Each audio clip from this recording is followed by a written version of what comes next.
kang Kuya Cyril. And we will give you a sunflower seeds po, okay?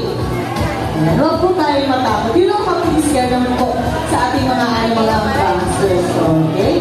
At sa mga hindi po mabigyan ng sunflower seeds po, later after the show, you'll be having your own time with an animal ambassadors. Ayan, hinahintay lang tayo mga ate kuya. Ayan, kung natakas si ate, ayan, relax lang. Once again po, sa mga hindi po mabigyan ng sunflower seeds, later you'll be having your own time with our animal ambassadors.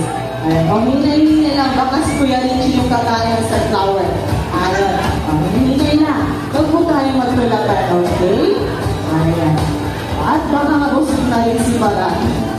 Okay, and there he goes. Once again po, later after the show, you'll be having own time with our animal ambassadors. So we're waiting po